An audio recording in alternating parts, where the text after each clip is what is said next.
What's up guys? Welcome to my channel. Panibagong video naman po tayo. This is Black.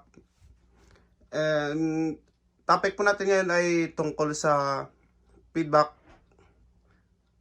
at kung paano gamitin yung feedback destroyer. Ito po yung feedback destroyer.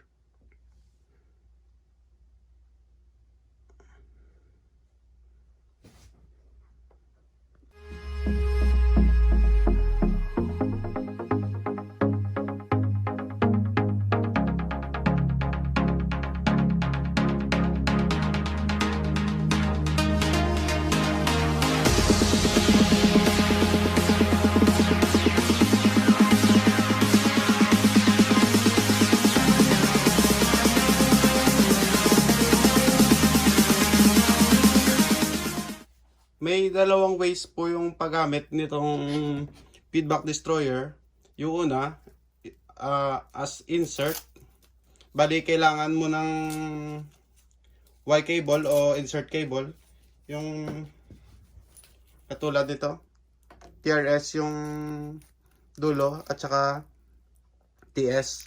Bali, ito yung pula, yung ring. Ito yung puti, yung tip. Bali, yung tip sa may insert, sa may in, at saka ito magiging out, at ito sa insert ng channel na mixer. Bali yung magiging yung signal sa insert lalabas, papasok sa may feedback destroyer, tapos babalik sa may mixer dito, papasok dito sa may ring, babalik sa insert. Ganun po yung loop ng insert. Ito yung isang klase ng insert cable. TRS yung dulo. Tsaka male at female XLR.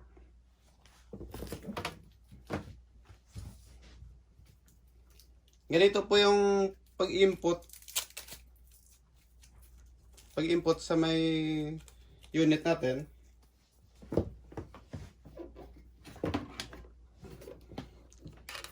Bali dito po.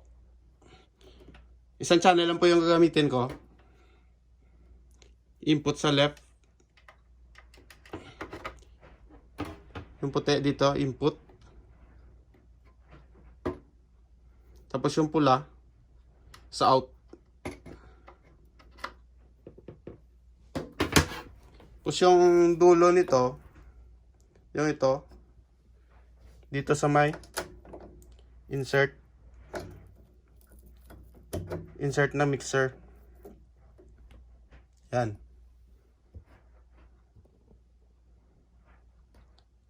Ito sa insert po tong yung ganito na setup. Mamaya yung sa monitor na setup i-demo po natin yan.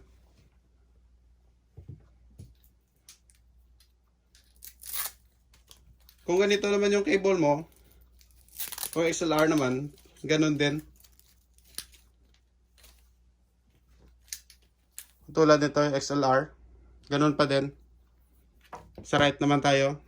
Ito yung tip, tsaka yung ring.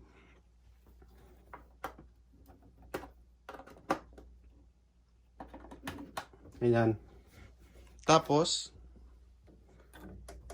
insert lang din. Sa insert. Tapos sa insert, input lang sa may mic. Input ko lang ng mic dito.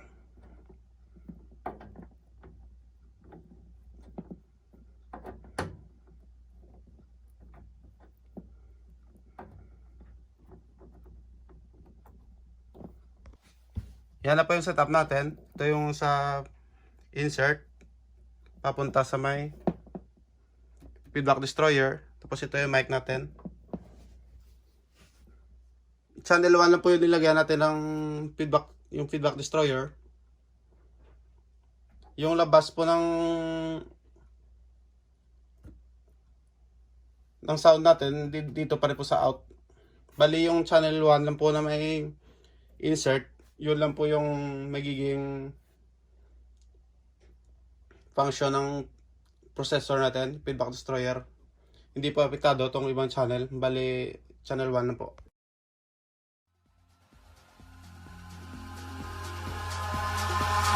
Eyes in the sky, gazing far into the night. I raise my hand to the fire, but it's no use, 'cause you can't stop it from shining through.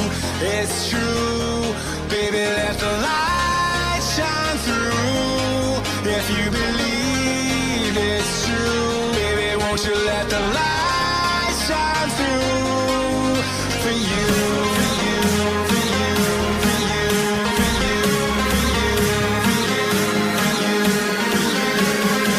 Ngayon po, okay na po yung setup natin. Testing na po natin yung ginawa natin setup as insert sa ating feedback destroyer.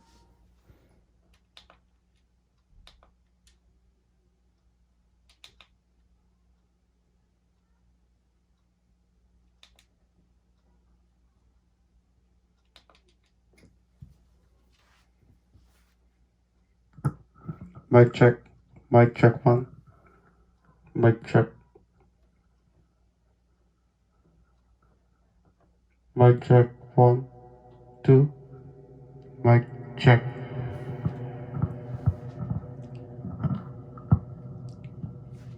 Yan po, maririnig nyo yung effects ng ating processor. Mic check 1, 2. Yan po, makikita nyo, wala na masyadong feedback yung mic natin.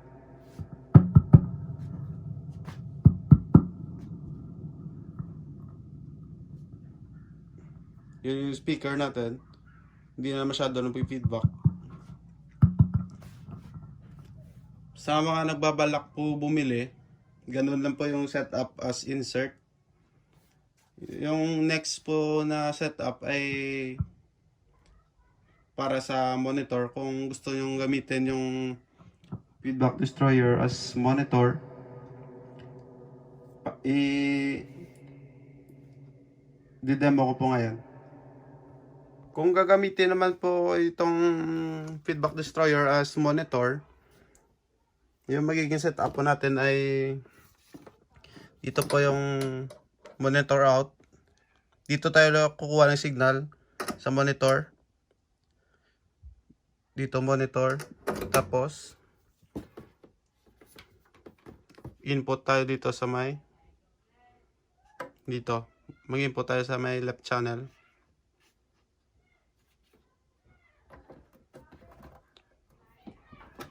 Pagkatapos, pag input, dito naman tayo kukuha ng out sa may channel na to. Dito. Yung input, galing sa mixer, papunta sa input ng feedback destroyer. Tapos yung output galing feedback destroyer, papunta sa input ng ating monitor. Ito na po yung setup natin ng feedback destroyer as sa monitor. Galing po sa mixer out na monitor out, input sa may feedback destroyer. Tapos yung out ng feedback destroyer pumunta sa monitor. Mic check 1, 2. Mic check. Ito po yung mic natin. Yan yung monitor natin sa harap.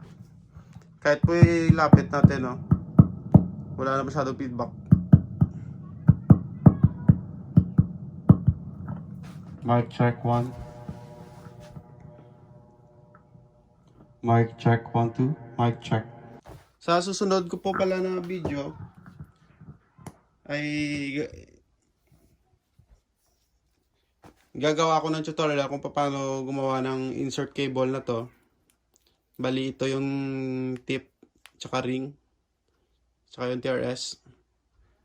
Gagawa po ako ng tutorial na to, kaya subscribe po kayo. Ito po yung isang insert cable ko. Kung may tanong po kayo, comment down below lang po. Salamat. Kung nagustuhan niyo po tong tutorial na to, subscribe po kayo sa akin channel para updated po kayo sa mga bagong video. Salamat po.